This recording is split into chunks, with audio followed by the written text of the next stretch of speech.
OP11.0 orientation programme syllabus decoding Linux BSc maths തന്നെയാണ് നമ്മൾ പറയുന്നത്. കഴിഞ്ഞ കുറേ സെഷൻസിൽ നിങ്ങൾക്ക് ലേൺവേഴ്സിനെ പറ്റിയിട്ടും ഇഗ്നോനെ പറ്റിയിട്ടും കുറേ സെഷനും കാര്യങ്ങളൊക്കെ ഉണ്ടായിരുന്നു. അതിൽ നിന്നെല്ലാം മനസ്സിലായിട്ടുണ്ടാവുമെന്ന് മനസ്സിലാവുന്നു. ഇനിയുള്ളത് നമുക്ക് എങ്ങനെയാണ് നമ്മുടെ ഈ ഒരു ലേൺവേഴ്സ് പ്രോഗ്രാമിൽ നിങ്ങളുടെ BSc മാത്സിന്റെ സിലബസും കാര്യങ്ങളൊക്കെയാണ് നമ്മൾ പറയുന്നത്. എങ്ങനെയാണ് പഠിക്കേണ്ടത്, സ്ട്രക്ചറായിട്ട് എങ്ങനെ പഠിക്കേണ്ടത്, യൂണിറ്റ്സ് ബ്ലോക്സും കാര്യങ്ങളൊക്കെ എങ്ങനെയാണ് എന്നുള്ള ഒരു കറക്റ്റ് ഐഡിയ കിട്ടാൻ വേണ്ടിയിട്ടാണ് നമ്മളിവിടെ ഈ ഒരു ഡിക്കോഡിംഗ് സെഷൻ വെച്ചിട്ടുള്ളത്. IGNOU syllabus decoding BSc maths BSc FMTയിലാണ് നമ്മൾ പറയുന്നത്. നമ്മുടെ കോഴ്സ് കോഡാണ് BSc FMT. നമ്മുടെ കോഴ്സസിനെ പറ്റിയിട്ടും ബ്ലോക്സ്, യൂണിറ്റ്സ്, ക്രെഡിറ്റ്സ് എന്നിവയൊക്കെ എങ്ങനെയാണ് വരുന്നത്, സ്ട്രക്ചേർഡ് ആയിട്ട് നമ്മുടെ ഓരോ സിലബസിന്റെയും യൂണിറ്റ്സിനെയും കാര്യങ്ങളൊക്കെ എങ്ങനെ പഠിക്കേണ്ട കാര്യങ്ങളൊക്കെയാണ് നമ്മൾ ഡീറ്റെയിൽ ആയിട്ട് ഈ ഒരു സെഷനിൽ പറയുന്നത് കേട്ടോ. So what this deck will help you do, നമ്മളിവിടെ നമ്മുടെ എൻ്റയർ അക്കാദമിക് ജേണിയിൽ എങ്ങനെയാണ് ഈ പ്രോഗ്രാമിംഗ് സ്ട്രക്ചർ നാവിഗേറ്റ് ചെയ്യേണ്ടത് എന്നുള്ള കാര്യങ്ങൾ പറയുന്നുണ്ട്. അതുപോലെ നിങ്ങളുടെ എക്സാക്റ്റ് ആയിട്ടുള്ള സിലബസ് വൈസിലെ കോഴ്സും കാര്യങ്ങളും എങ്ങനെയാണ്, ബ്ലോക്സ്, യൂണിറ്റ്സ് എങ്ങനെയൊക്കെയാണ് ഓർഗനൈസ് ചെയ്തിട്ടുള്ളത് എന്നുള്ള, നിങ്ങളുടെ കരിക്കുലം ഡിക്കോഡ് ചെയ്തിട്ടുള്ള എങ്ങനെയാണ് എന്നൊക്കെയാണ് പറയുന്നത്. അതുപോലെ നിങ്ങളുടെ സ്റ്റഡി റിക്വയർമെന്റ്സ്, നിങ്ങളുടെ ക്രെഡിറ്റ് ഡിസ്ട്രിബ്യൂഷൻ അനലൈസ് ചെയ്തിട്ട് നിങ്ങളുടെ കോഴ്സ് കാര്യങ്ങളൊക്കെ വിഷ്വലൈസ് ചെയ്യുവാണ് നമ്മൾ ചെയ്യുന്നത്. അതുപോലെ നിങ്ങളുടെ ഒപ്റ്റിമൽ സ്റ്റഡി സ്ട്രാറ്റജീസ്, നിങ്ങളുടെ സ്പെസിഫിക് ആയിട്ടുള്ള സിലബസും ബ്ലോക്സും ഒക്കെ മാപ്പ് ചെയ്തിട്ട് എങ്ങനെയാണ് നിങ്ങളുടെ ലേണിംഗ് റിസോഴ്സസ് അലൈൻ ചെയ്ത് കൊണ്ടുപോകേണ്ടത് എന്നുള്ള കാര്യങ്ങളൊക്കെ നമ്മൾ പറഞ്ഞു പോകുന്നു. നെക്സ്റ്റ് വൺ തന്നിട്ടുള്ളത് ഒരു അജണ്ടയാണ്. നമ്മുടെ ഫണ്ടമെന്റൽ ഹൈറാർക്കി, അതായത് നിങ്ങളുടെ ഇഗ്നോ സിലബസ് സ്ട്രക്ചർ നമ്മൾ അണ്ടർസ്റ്റാൻഡ് ചെയ്ത് പോവാണ്. അതുപോലെ BSc FMT എന്നിട്ട് നിങ്ങളുടെ കോഴ്സിനെ കംപ്ലീറ്റ് സ്നാപ്ഷോട്ട് ചെയ്തിട്ട് നിങ്ങളുടെ വൈഡ് ആയിട്ടുള്ള സിലബസിനെ നമ്മൾ ഓവർവ്യൂ ചെയ്ത് പോവുകയാണ് ചെയ്യുന്നത്. ഇനി നിങ്ങളുടെ കോർ ഫസ്റ്റ് ടയർ കോഴ്സസും കാര്യങ്ങളൊക്കെ ഉണ്ടാവുമല്ലോ, അതിനെ നമ്മൾ ഡീപ് ഡൈവ് ചെയ്യുന്നുണ്ട് കേട്ടോ. അതുപോലെ എക്സാമിന് റെഡി ആയിട്ട് എങ്ങനെയാണ് നിങ്ങൾ പഠിക്കേണ്ടത്, സിലബസ് കംപ്ലീറ്റ് ആയിട്ട് എങ്ങനെ മാപ്പ് ചെയ്തിട്ട് നിങ്ങൾക്ക് പഠിക്കുക എന്നുള്ള കാര്യം കൂടി പറഞ്ഞു തരുന്നുണ്ട്. നെക്സ്റ്റ് വൺ, അഡ്വാൻസ് ആയിട്ട് നമ്മുടെ ലേൺവേഴ്സിലെ ടൂൾസും കാര്യങ്ങളും റിസോഴ്സസ് യൂസ് ചെയ്തിട്ട് എങ്ങനെയാണ് എസെൻഷ്യൽ സ്ട്രാറ്റജിയിൽ നിങ്ങൾ പഠിച്ചു പോകേണ്ടത് എന്നുള്ള കാര്യങ്ങളൊക്കെ നമ്മളിവിടെ റിവ്യൂ ചെയ്ത് പോകുന്നു. How IGNOU syllabus are organised എന്നാണ് പറയുന്നത്. നിങ്ങളുടെ പ്രോഗ്രാം ഏതാണെന്ന് നിങ്ങൾക്ക് അറിയാം. BSc മാത്സ് BSc FMT എന്നുള്ള കോഴ്സാണ്. നമുക്കറിയാം നിങ്ങളുടെ 3 വർഷത്തെ ഒരു ഇയർ വൈസ് ആയിട്ടുള്ള ഒരു കോഴ്സാണ്. അതായത് നിങ്ങൾക്ക് ഇയർ വൈസ് ആയിട്ടാണ് എക്സാമും കാര്യങ്ങളും വരുന്നത് എന്നുള്ളതൊക്കെ നിങ്ങൾക്ക് അറിയാം. ഇനി ഇതിലുള്ള കോഴ്സും കാര്യങ്ങളൊക്കെ ഏതാണെന്ന് നിങ്ങൾക്കറിയാം. എന്നിരുന്നാലും നമ്മൾ പറയുമ്പോൾ നമ്മുടെ കോർ കോഴ്സിൽ ഒന്ന് വരുന്നതാണ് കാൽക്കുലസ്. അതുപോലെ മറ്റു കുറച്ച് കോഴ്സസും കാര്യങ്ങളൊക്കെ വരുന്നുണ്ട്. ടോട്ടൽ നമുക്ക് 8 കോഴ്സസ് ആണ് കാര്യങ്ങളൊക്കെ ഞങ്ങൾക്ക് അറിയാലോ. അതിൽ ഓരോ ബ്ലോക്സും ഓരോ യൂണിറ്റ്സും എങ്ങനെയൊക്കെയാണ് വന്നിട്ടുള്ളത് എന്നുള്ള കാര്യങ്ങളൊക്കെ നമ്മൾ ഡീറ്റെയിൽ ആയിട്ട് പറഞ്ഞു പോകുന്നുണ്ട് കേട്ടോ. First one, how to read course എന്നാണ് പറയുന്നത്. ഞങ്ങൾക്കറിയാം BMTC 131, BMTC 132 ഇതൊക്കെ നമ്മൾ കാണുന്നതാണ്. പക്ഷെ എന്താണെന്ന് നമുക്ക് അറിയുന്നില്ല അല്ലെ. BMTC എന്ന് പറഞ്ഞാൽ നമുക്ക് സാധാരണ BScനെ നമ്മൾ ബാച്ചിലേഴ്സ് മാത്തമാറ്റിക്സ് കോഴ്സിനെയാണ് നമ്മൾ പറയുന്നത്. അതുപോലെ ഇവിടെ BMTC എന്നത് ഇൻഡിക്കേറ്റ് ചെയ്യുന്നത് ഡിസിപ്ലിൻ, ഫാക്കൽറ്റി, അതുപോലെ നമ്മുടെ പ്രോഗ്രാം ഡൊമൈൻ ആണ്. അതിനെയാണ് നമ്മൾ BMTC എന്ന് പറഞ്ഞ് ഇൻഡിക്കേറ്റ് ചെയ്യുന്നത്. ഇനി അതിൽ വരുന്ന ഒരു സഫിക്സ് ന്യൂമറിക് ആണ് 131 എന്നുള്ളത്. ഇത് നമ്മുടെ കോഴ്സ് സീക്വൻസ്, അക്കാദമിക് ലെവല്, അതുപോലെ specific semester identifier within the programme, അതിനെയാണ് ഇത് ഈ കോഡ് റെപ്രസെന്റ് ചെയ്തത് BMTC 131 എന്ന് വെച്ചിട്ട്. ഇനി ഓരോ ബ്ലോക്സും യൂണിറ്റ്സും എങ്ങനെയാണ് റെപ്രസെന്റ് ചെയ്തിട്ടുള്ളത് എന്നുള്ള കാര്യമാണ് പറയുന്നത്. ബ്ലോക്ക് എന്ന് പറയുന്നത് നമ്മുടെ കോഴ്സ്, നമ്മുടെ സിലബസിനെ, മേജർ സെക്ഷനെ, മൊഡ്യൂൾസിനെ നമ്മൾ തീമാറ്റിക് ആയിട്ട് ബ്രോഡർ ആയിട്ട് റെപ്രസെന്റ് ചെയ്തിട്ടുള്ളതാണ് ഈ ബ്ലോക്സ്. ഈ ബ്ലോക്സിലാണ് നമ്മുടെ സിലബസിന്റെ കൺസെപ്റ്റ്സിനെയൊക്കെ നമ്മൾ ഗ്രൂപ്പായിട്ട് ആക്ട് ചെയ്തിട്ടുള്ളത്. ഓക്കെ, അതിന് എക്സാമ്പിൾ ആയിട്ട് കുറെ ബ്ലോക്സും കാര്യങ്ങളൊക്കെ നമുക്ക് വന്നിട്ടുണ്ട്. ഇനി യൂണിറ്റിനെയാണ് പറയുന്നത്. യൂണിറ്റ് എന്ന് പറഞ്ഞാൽ സ്മോളസ്റ്റ് അക്കാദമിക് ഡിവിഷൻ ആണ്. റെപ്രസെന്റ് ചെയ്തിട്ടുള്ള സ്പെസിഫിക് ടോപ്പിക്സും കാര്യങ്ങളൊക്കെ ഉണ്ട്. അതുപോലെ ചാപ്റ്റർ, ഓരോ ബ്ലോക്സിന്റെ ഉള്ളിലാണ് യൂണിറ്റ്സും കാര്യങ്ങളും വന്നിട്ടുള്ളത് എന്നൊക്കെ നമുക്കറിയാം. അതായത് ഡിഫറൻഷിയേഷന്റെ ബ്ലോക്സ് പറയുകയാണെന്നുണ്ടെങ്കിൽ അതിലുള്ള ഒരു യൂണിറ്റ് 10 ആണ്. സം ഓർ ഡെറിവേറ്റ്സ് എന്നുള്ള കാര്യങ്ങളൊക്കെ ഞങ്ങൾക്ക് അറിയാം. ഇനി ക്രെഡിറ്റ്സിനെ പറ്റിയാണ് പറയുന്നത്. 140 ടോട്ടൽ ക്രെഡിറ്റ്സ് ആണ് നിങ്ങൾക്കുള്ളത്. 24 സം ഓഫ് കോഴ്സസിൽ നിന്ന് 140 ടോട്ടൽ ക്രെഡിറ്റ്സ് വരുന്നുണ്ട്. അതിൽ സ്റ്റാൻഡേർഡ് അക്കാദമിക് ലോഡ് എടുക്കുകയാണെന്നുണ്ടെങ്കിൽ നമുക്ക് 4 or 6 ക്രെഡിറ്റ്സ് വരെ ഓരോ പ്രോഗ്രാമിങ്ങിനും വരുന്നുണ്ട്. ഇനി മേജർ കോർ സബ്ജക്ട്സ് ആയിട്ടുള്ള കാൽക്കുലസ്, ഡിഫറൻഷിയേഷൻ, അതിനൊക്കെ നമുക്ക് 6 ക്രെഡിറ്റ് കോഴ്സസ് ആണ് വരുന്നത്. ഇനി മറ്റുള്ള സ്കിൽ എൻഹാൻസ്മെന്റ് കോഴ്സസും അബിലിറ്റി എൻഹാൻസ്മെന്റ് കോഴ്സസിനൊക്കെ നമുക്ക് 4 ക്രെഡിറ്റ് കോഴ്സസ് ആയിട്ടാണ് വരുന്നത്. അതുപോലെ സിലബസ് ഡിക്കോഡിംഗ് ലെജൻഡ് പറയാണ്, അവൈലബിലിറ്റി സ്റ്റാറ്റസ് ആണ്. നമുക്ക് തിയറി ആയിട്ടാണ് നിങ്ങളുടെ ഇയർ വൈസ്, നിങ്ങളുടെ ഈ ഫസ്റ്റ് ഇയറിലുള്ള കംപ്ലീറ്റ് സിലബസ് വന്നിട്ടുള്ളത് തിയറി ആയിട്ട് തന്നെയാണ്. സോ ഈ തിയറി നമുക്ക് തിയററ്റിക്കൽ കോഴ്സസിന് നമ്മൾ ലേൺ വൈസിൽ സ്റ്റഡി മെറ്റീരിയൽസും അതുപോലെ മൾട്ടിമീഡിയ സപ്പോർട്ടും കാര്യങ്ങളൊക്കെ നമ്മൾ തരുന്നുണ്ട്. ഇനി അതല്ലാത്ത നമ്മൾ സ്ട്രിക്റ്റ് ആയിട്ട് ലിമിറ്റ് ചെയ്തിട്ടുള്ള കുറച്ച് എലക്ടീവ്സും കാര്യങ്ങളൊക്കെ ഉണ്ടല്ലോ, അതിനൊക്കെ നമ്മൾ മെറ്റീരിയൽസ് കാര്യങ്ങളൊക്കെ പ്രൊവൈഡ് ചെയ്തിട്ടാണ് തന്നിട്ടുള്ളത്. ഇനി കോഴ്സ് കമ്പോണന്റ് നോക്കുവാണെന്നുണ്ടെങ്കിൽ നമ്മൾ പറഞ്ഞിട്ടുള്ള ഈ 24 കോഴ്സസും നമുക്ക് തിയറി എക്സാംസിന് വന്നിട്ടുള്ളത് സിലബസിനനുസരിച്ച് തന്നെയാണ്. സിലബസിന് തിയറി ആയിട്ടാണ് നിങ്ങൾ എക്സാം എഴുതി പോകേണ്ടത്. ഇനി പ്രാക്ടിക്കലും പ്രൊജക്റ്റും ഒന്നും ഈ ഒരു ഫസ്റ്റ് ഇയറിൽ നിങ്ങൾക്ക് വരുന്നില്ല കേട്ടോ. സോ പ്രോഗ്രാം സ്നാപ്ഷോട്ട് പറയുവാണെന്നുണ്ടെങ്കിൽ നമുക്ക് 24 ടോട്ടൽ കോഴ്സ് ലിസ്റ്റ് ചെയ്തിട്ടുണ്ട്. അതിൽ ടോട്ടൽ ആയിട്ട് 114 ടോട്ടൽ ക്രെഡിറ്റ്സ് ആണ് വരുന്നത്. അതുപോലെ പ്രോഗ്രാം കോഴ്സ് ലിസ്റ്റ് ആണ് ഇവിടെ കൊടുത്തിട്ടുള്ളത്. കോഴ്സ് കോഡുകളും കോഴ്സ് ടൈറ്റിൽസും അതിന്റെ ക്രെഡിറ്റ്സും അവൈലബിലിറ്റിയും കൊടുത്തിട്ടുണ്ട്. ഫസ്റ്റ് വൺ BMTC 131 എന്നുള്ളത് കാൽക്കുലസ് ആണ്. അതിന്റെ ക്രെഡിറ്റ്സ് 6 ആണ് വരുന്നത്. അതൊരു തിയറി പേപ്പറാണ്. അതിന്റെ ഫുള്ളി അവൈലബിൾ ആയിട്ടുള്ള സ്റ്റഡി മെറ്റീരിയൽസും മൾട്ടിമീഡിയ സപ്പോർട്ട്സും കാര്യങ്ങളൊക്കെ ലേൺവൈസിന്റെ ഭാഗത്തു നിന്ന് വരുന്നുണ്ട്. ഇനി BMTC 132 ആണെങ്കിൽ ഡിഫറൻഷ്യൽ ഇക്വേഷൻസ് 6 ക്രെഡിറ്റ് പേപ്പറാണ്, തിയറി പേപ്പറാണ്. BCOS 186 personal selling and salesmanship എന്നുള്ളത് 4 ക്രെഡിറ്റ് പേപ്പറാണ്, തിയറി പേപ്പറാണ്. BCOS 185 എന്റർപ്രണർഷിപ്പ് എന്നുള്ളത് 4 ക്രെഡിറ്റ്സിന്റെ തിയറി പേപ്പറാണ്. BPAS 184 എന്നുള്ളത് ലോജിസ്റ്റിക്സ് മാനേജ്മെന്റ് 4 ക്രെഡിറ്റിന്റെ പേപ്പറാണ്, തിയറി പേപ്പറാണ്. BSOG 171 Indian society images and realities എന്നുള്ളത് 6 ക്രെഡിറ്റ് പേപ്പറാണ്, തിയറി പേപ്പറാണ്. BPAG 171 ഡിസാസ്റ്റർ മാനേജ്മെന്റ് 6 ക്രെഡിറ്റിന്റെ പേപ്പറാണ്, തിയറി പേപ്പറാണ്. അതുപോലെ BCOS 183 കമ്പ്യൂട്ടർ അപ്ലിക്കേഷൻ ബിസിനസ് എന്നുള്ളത് 4 ക്രെഡിറ്റിന്റെ ഒരു പേപ്പറാണ്, തിയറി പേപ്പറാണ്. Next BEGS 183 writing and study skills എന്നുള്ളത് 4 ക്രെഡിറ്റ് പേപ്പറാണ്, തിയറി പേപ്പറാണ്. അതുപോലെ 4 ക്രെഡിറ്റിന് വരുന്ന 2 പേപ്പറുകളാണ് ഇമോഷണൽ ഇന്റലിജൻസും എൻവയോൺമെന്റൽ സ്റ്റഡീസും. ഇനി വാല്യൂ എഡ്യൂക്കേഷൻ BEDS V101 എന്നുള്ളത് 6 ക്രെഡിറ്റ് വരുന്ന പേപ്പറാണ്.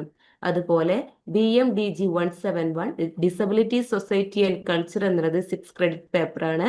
അതിന്റെ തിയറി മെറ്റീരിയൽസ് ഓൺലി ആണ് നമ്മൾ പ്രൊവൈഡ് ചെയ്യുന്നത്. അതുപോലെ മെറ്റീരിയൽസ് ഓൺലി പ്രൊവൈഡ് ചെയ്യുന്ന കുറച്ച് ടോപ്പിക്സ് പറയുന്നുണ്ട്. Applied ethics, understanding Ambedkar, media and communication skills എന്നിവയൊക്കെ. Next course title general psychology. അതുപോലെ ജനറൽ സൈക്കോളജി നമുക്ക് മെറ്റീരിയൽസ് മാത്രമാണ് പ്രൊവൈഡ് ചെയ്യുന്നത്. അതിന് 6 ക്രെഡിറ്റ് ഉള്ള ഒരു പേപ്പറാണ് കേട്ടോ.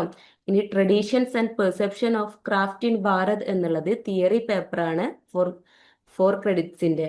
Life skills and introduction to machine translation, laboratory management skills, bioinformatics, developing emotional competence, tourism anthropology എന്നിവയൊക്കെ 4 ക്രെഡിറ്റ്സ് വരുന്ന പേപ്പേഴ്സ് ആണ്. അതിന്റെ മെറ്റീരിയൽസ് ഓൺലി ആണ് ലാംഗ്വേജിൽ പ്രൊവൈഡ് ചെയ്യുന്നത്. ഇനി കോഴ്സ് ടൈപ്പ് മിക്സ് ആണ് പറയുന്നത്. നമുക്ക് നമ്മുടെ പ്രോഗ്രാമിന് ഒരു 100% തിയറി ബേസ്ഡ് എടുക്കുകയാണെന്നുണ്ടെങ്കിൽ നമുക്ക് തിയറി ഫുള്ളി അവൈലബിൾ ആയിട്ടുള്ളത് 12 കോഴ്സസിനും അതുപോലെ മെറ്റീരിയൽസ് ഓൺലി പ്രൊവൈഡഡ് ആയിട്ടുള്ളത് 12 കോഴ്സും ആണ്. നെക്സ്റ്റ് നമ്മൾ നോക്കാൻ പോകുന്നത് ഫോക്കസ് സ്കോപ്പ് ഫോർ ഡീപ് ഡെക്കോഡിംഗ് ആണ്. ഓരോ സെലക്റ്റഡ് കോഴ്സസിന്റെയും ഡീറ്റെയിൽ ആയിട്ടുള്ള ബ്ലോക്സിനും യൂണിറ്റ്സിനും എങ്ങനെയാണ് ബ്രേക്ക് ഡൗൺ ചെയ്തിട്ടുള്ളത്, അതെങ്ങനെയാണ് സിലബസും കാര്യങ്ങളും ഉള്ളത് എന്നൊക്കെയാണ് നമ്മൾ പറയാൻ പോകുന്നത്. ഫസ്റ്റ് വൺ കാൽക്കുലസ് BMTC 131 എന്നുള്ള കോഴ്സ് കോഡിൽ കംപ്ലീറ്റ് ആയിട്ടുള്ള തിയറി വരുന്ന ഫുള്ളി അവൈലബിൾ ആയിട്ടുള്ള ഒരു പേപ്പറാണ്. 6 ക്രെഡിറ്റിന്റെ പേപ്പറാണ്. ഇതിൽ 5 ബ്ലോക്സ് ആണ് ടോട്ടൽ ആയിട്ടുള്ളത്. അതിൽ 20 ടോട്ടൽ യൂണിറ്റ്സും കാര്യങ്ങളൊക്കെ വരുന്നുണ്ട്. ഇനി അതിന്റെ യൂണിറ്റ് മാപ്പ് നോക്കുകയാണെന്നുണ്ടെങ്കിൽ ബ്ലോക്ക് 1 എസെൻഷ്യൽ പ്രിലിമിനറി കൺസെപ്റ്റ്സ് ആണ്. അതിൽ unit 1 sets and operations on them, unit 2 functions, unit 3 2D coordinate systems, unit 4 complex numbers, unit 5 polynomial equation and their solutions. Block 2 പറയുവാണെന്നുണ്ടെങ്കിൽ ലിമിറ്റ് ആൻഡ് കണ്ടിന്യൂറ്റിയിലുള്ള യൂണിറ്റ്സുകളാണ്. Unit 6 real numbers, unit 7 limit, unit 8 continuity എന്നുള്ളത്. ഇനി block unit മാപ്പാണ്. Block 3യിലെ ഡിഫറൻഷിയേഷനിലെ യൂണിറ്റ്സുകളാണ്. Unit 9 and introduction to differentiation, unit 10 some more derivatives, unit 11 higher order derivatives എന്നുള്ളത്. ബ്ലോക്ക് 5 ഇന്റഗ്രേഷനിലുള്ള യൂണിറ്റ്സുകളാണ്. Unit 17 introduction to integration, unit 18 methods of integration, unit 19 reduction formulas, unit 20 applications of integration. അതുപോലെ block 4ലെ applications of differential കാൽക്കുലസിലെ യൂണിറ്റ്സുകളാണ്. Unit 12 indeterminate forms, unit 30 the ups and downs, unit 14 curvature, unit 15 asymptotes, unit 16 curve tracing. ഈ ഓരോ യൂണിറ്റ്സും നിങ്ങൾ പഠിച്ചു തന്നെ പോവുക. നെക്സ്റ്റ് BMTC 132 ഡിഫറൻഷ്യൽ ഇക്വേഷൻസ് ആണ്. കംപ്ലീറ്റ് തിയറി പേപ്പറാണ്. ഫുള്ളി അവൈലബിൾ ആയിട്ടുള്ള ഒരു പേപ്പറാണ്. 6 ക്രെഡിറ്റ്സിനാണ് വന്നിട്ടുള്ളത്. 4 ബ്ലോക്സ് ആണുള്ളത്. അതുപോലെ 17 ടോട്ടൽ യൂണിറ്റ്സും ഇതിൽ വരുന്നുണ്ട്. ഇതിന്റെ യൂണിറ്റ് മാപ്പ് നോക്കുമ്പോൾ block 1 functions of 2 or 3 variables എന്നുള്ളതിൽ unit 1 R2 and R3, unit 2 limit and continuity, unit 3 first order partial derivatives and differentiability, unit 4 higher order partial derivatives, unit 5 chain rule and homogeneous functions എന്നുള്ളതൊക്കെ block 1ലെ യൂണിറ്റ്സുകളാണ്. ഇനി block 2 നോക്കുകയാണെന്നുണ്ടെങ്കിൽ ordinary differential equations of first order എന്നുള്ളതിൽ unit 6 introducing differential equations, unit 7 solving first order and first degree equations, unit 8 linear differential equations, unit 9 first order differential equations of degree greater than 1 എന്നുള്ളതാണ് block 2വിൽ complete ആയിട്ട് വന്നിട്ടുള്ളത്. ഇനി block 3 second and higher order ordinary differential ഇക്വേഷൻസിലെ unit 10ലെ higher order linear differential equations, unit 11 method of undetermined coefficients, unit 12 differential equations with variable coefficients, unit 30 method of differential operators എന്നുള്ളതൊക്കെ block 3ലെ യൂണിറ്റ്സുകളാണ്. ഇനി block 4 first order partial differential ഇക്വേഷൻസിലെ യൂണിറ്റ്സുകളാണ് പറയുന്നത്. Unit 14 simultaneous differential equations, unit 15 total differential equations, unit 60 linear partial differential equations, unit 17 first order partial differential equations. Next നമ്മൾ പറയുന്നത് എൻവയോൺമെന്റൽ studies BEVAE 181 എന്നാണ് അതിന്റെ course code വന്നിട്ടുള്ളത്. 4 ക്രെഡിറ്റ്സിന്റെ ഒരു പേപ്പറാണ്. 4 ബ്ലോക്സ് ആണ് വന്നിട്ടുള്ളത്. 14 ടോട്ടൽ യൂണിറ്റ്സും വരുന്നുണ്ട്. അതിൽ block 1 and introduction to environment and എൻവയോൺമെന്റൽ സ്റ്റഡീസിലെ യൂണിറ്റ്സുകളാണ്. Unit 1 our environment, unit 2 ecosystems, unit 3 major ecosystems എന്നുള്ളതൊക്കെ. ഇനി യൂണിറ്റ് 2 നാച്ചുറൽ റിസോഴ്സസ് നോക്കുകയാണെന്നുണ്ടെങ്കിൽ unit 4 land and water resources, unit 5 forest resources, unit 6 biodiversity value and services, unit 7 energy resources എന്നുള്ളതൊക്കെ block 2വിൽ വന്നിട്ടുള്ളതാണ്. ഇനി ബ്ലോക്ക് 3യിലെ എൻവയോൺമെന്റൽ ഇഷ്യൂസ് ആൻഡ് കൺസേൺസ് എന്നതിൽ unit 8 biodiversity threats and conservation, unit 9 എൻവയോൺമെന്റൽ pollution and hazards, unit 10 waste management, unit 11 global എൻവയോൺമെന്റൽ issues എന്നുള്ളതൊക്കെ ബ്ലോക്ക് 3യിൽ വന്നിട്ടുള്ളതാണ്. ഇനി block 4 protecting our environment policies and പ്രാക്ടീസസിൽ യൂണിറ്റ് 12 എൻവയോൺമെന്റൽ legislation, unit 13 human communities and environment, unit 14 എൻവയോൺമെന്റൽ എത്തിക്സ്. നെക്സ്റ്റ് നമ്മൾ നോക്കുന്നത് വാല്യൂ എഡ്യൂക്കേഷൻ BEDSV 101 എന്നുള്ള തിയറി പേപ്പറാണ്. ഫുള്ളി അവൈലബിൾ ആയിട്ടുള്ള ഒരു പേപ്പറാണ്. 6 ക്രെഡിറ്റ്സിന് വരുന്നുണ്ട്. 5 ബ്ലോക്സിൽ 21 ടോട്ടൽ യൂണിറ്റ്സ് ആണ് ടോട്ടൽ വന്നിട്ടുള്ളത്. യൂണിറ്റ് മാപ്പ് നോക്കുകയാണെന്നുണ്ടെങ്കിൽ block 1 conceptual framework, unit 1 social malaise and the need for value education, unit 2 concept of morality and moral education, unit 3 dimensions of morality, unit 4 pillars of democracy living in peace and harmony. Block 2 നോക്കുകയാണെന്നുണ്ടെങ്കിൽ changing culture and human വാല്യൂസിലുള്ള യൂണിറ്റ്സുകളാണ്. Unit 1 Indian culture and human values. Unit 2 values enshrined in Indian philosophy. Unit 3 cultural pluralism in Indian society. Unit 4 values for sustainable development എന്നുള്ളതൊക്കെ.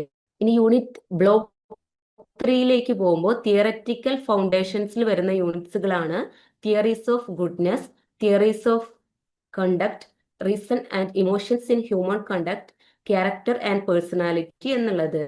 Social dynamics and value development എന്ന ബ്ലോക്കിലെ യൂണിറ്റുകളാണ് process of socialization, social interaction and human values, values conflict and resolution, process of human adjustment, social linkages എന്നുള്ളതൊക്കെ.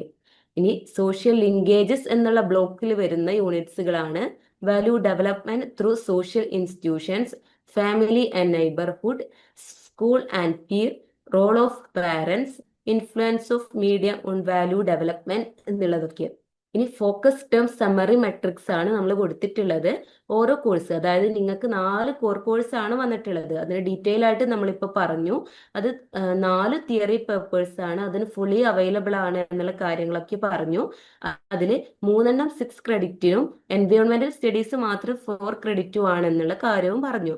അതിൽ എത്രത്തോളം ബ്ലോക്സും കാര്യങ്ങളും ഉണ്ട്, അതിൽ എത്രത്തോളം യൂണിറ്റ്സും കാര്യങ്ങളും ഉണ്ട് എന്നുള്ള കാര്യങ്ങളൊക്കെയാണ് നമ്മളിപ്പോൾ പറഞ്ഞത്.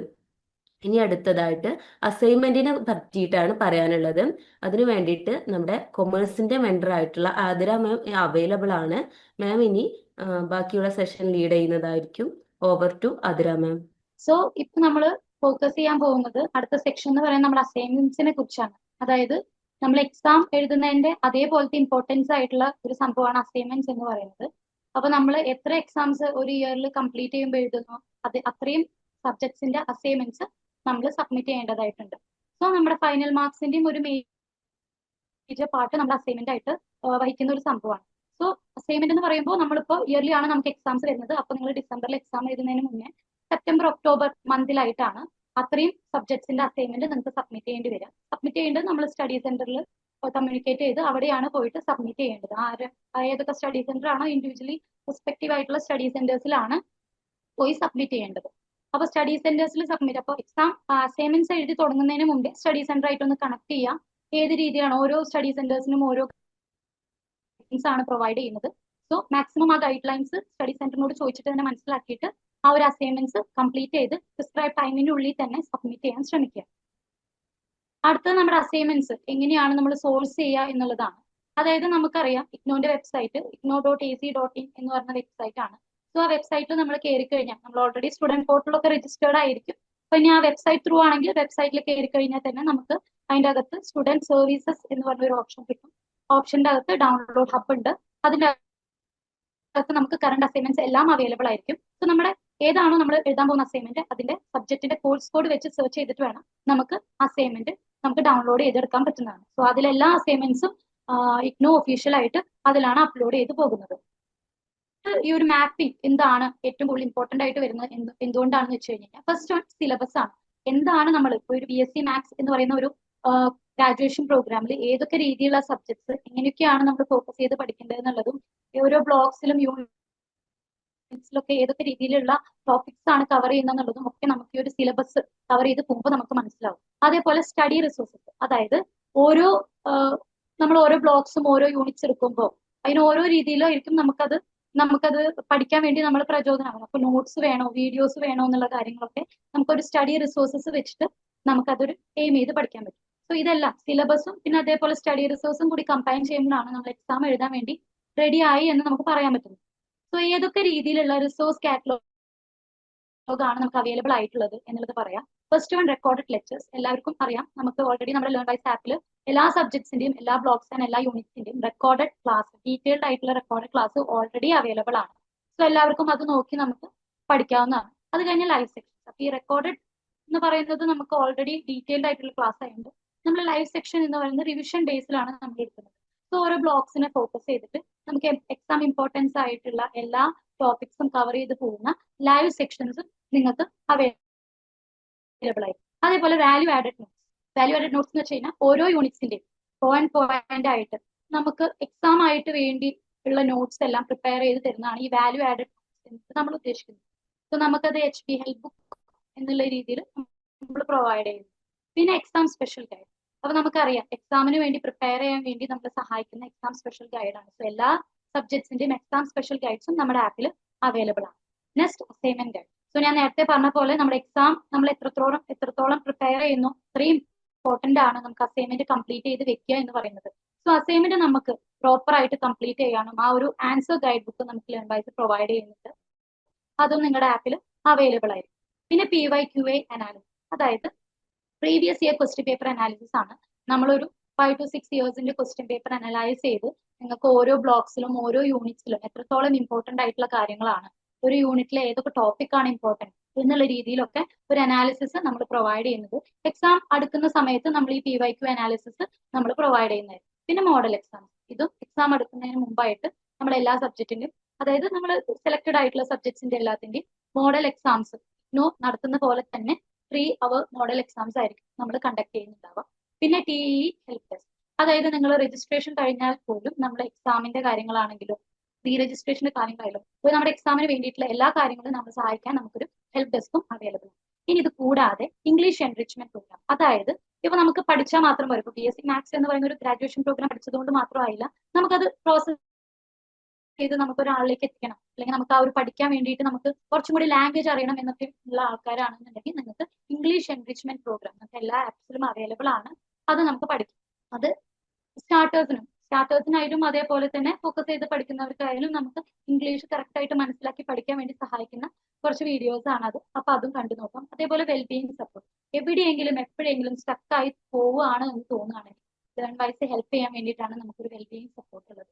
സോ നമുക്ക് അവിടെയും കണക്ട് ചെയ്യാം. പിന്നെ കരിയർ ഡെവലപ്മെന്റ്, കോഴ്സ് പഠിക്കുന്നതിനൊപ്പം ഈ കോഴ്സ് കഴിഞ്ഞാൽ എന്ത് എന്നുള്ള രീതിയിലുള്ള കാര്യങ്ങളും നമ്മൾ ഹെൽപ്പ് ചെയ്ത് പറയുന്നു.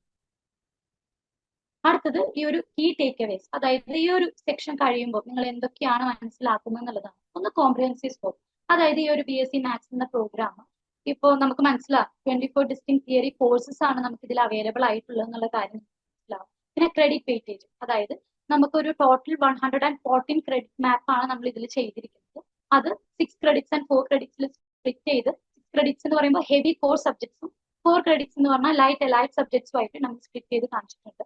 പിന്നെ ഡീപ് സ്ട്രക്ചർ, അതായത് ഇപ്പോൾ കോർ സബ്ജക്ട്സ് കാൽക്കുലസ് അതേപോലെ ഡിഫറൻഷ്യൽ ഇക്വേഷൻ പോലെയുള്ള കോർ സബ്ജക്ട്സിനെ ഡിവൈഡ് ചെയ്യുന്നത് എങ്ങനെയാണ്, എത്ര ബ്ലോക്സിലാണ്, അതേപോലെ എത്ര യൂണിറ്റ്സിലാണ് ഡിവൈഡ് ചെയ്തിരിക്കുന്നത് എന്നുള്ള പോലെയുള്ള കാര്യങ്ങൾ ഡീപ് സ്ട്രക്ചേർഡ് ആയിട്ടാണ് നമ്മൾ ഇതിൽ എക്സ്പ്ലെയിൻ ചെയ്ത് പോയിരിക്കുന്നത്. അടുത്ത സിലബസ് കണ്ടിന്യൂറ്റി, അതായത് ഇങ്ങനെയാണ് നമ്മൾ ആ സിലബസ് എടുത്ത് പഠിക്കേണ്ടതെന്നുള്ളത്. അതായത് നമ്മളൊരു പ്രോഗ്രാം ചൂസ് ചെയ്തു, ആ പ്രോഗ്രാമിന്റെ ഒരു കോഴ്സ്, അതായത് ഒരു സബ്ജക്ട് നമ്മൾ ചൂസ് ചെയ്തു, ആ സബ്ജക്ട്സ് നമ്മൾ ബ്ലോക്സ് ആയിട്ട് ഡിവൈഡ് ചെയ്യുന്നു, ഓരോ ബ്ലോക്കിനെയും യൂണിറ്റ്സ് ആയിട്ട് ഡിവൈഡ് ചെയ്യുന്നു എന്നുള്ള രീതിയിൽ സിലബസിനെ നമ്മൾ സ്പ്ലിറ്റ് ചെയ്ത് കാണിച്ചു തന്നിട്ടുണ്ട്. സോ ഇതൊക്കെയാണ് നമുക്ക് ഈ ഒരു സെക്ഷൻ അവസാനിക്കുന്നതോടുകൂടി മനസ്സിലാവുന്നത്. പിന്നെ ഒരു ക്വിക്ക് റിമൈൻഡർ ആണ് നമ്മുടെ സെക്ഷൻ അവസാനിക്കുന്നതിന് മുമ്പായിട്ട് എല്ലാവർക്കും ന്യൂ ഹൊറിസോൺ ഫോം നമ്മുടെ ഫസ്റ്റ് ഓറിയന്റേഷൻ പ്രോഗ്രാമിന്റെ ഫസ്റ്റ് സെക്ഷൻസിൽ നമ്മൾ എല്ലാ ലേണേഴ്സിനും പ്രൊവൈഡ് ചെയ്ത ഫോമാണ്. അപ്പൊ ഈ ഫോം ഫില്ല് ചെയ്ത് കൊടുക്കുക എന്ന് പറയുന്നത് നമ്മൾ ലേണേഴ്സിന്റെ, അതായത് നിങ്ങളുടെ പ്രൊഫൈൽ നമുക്ക് മനസ്സിലാവാൻ വേണ്ടിയിട്ടാണ്.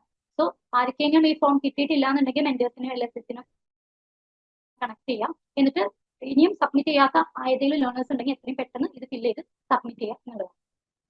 ഇപ്പോൾ നമുക്കറിയാം ഈ ഒരു സെക്ഷൻ നമ്മുടെ ഈ ഓറിയന്റേഷൻ പ്രോഗ്രാം 11.0 എന്ന് പറയുന്ന ഈ ഒരു ഓറിയന്റേഷൻ പ്രോഗ്രാമിന്റെ സെക്ഷൻസ് ഇവിടെ എൻഡ് ചെയ്യാണ്. ഈ ഒരു സെക്ഷനും കൂടി ആയിരിക്കും നമുക്ക് ഫൈനൽ ആയിട്ട് ഉണ്ടാവുക.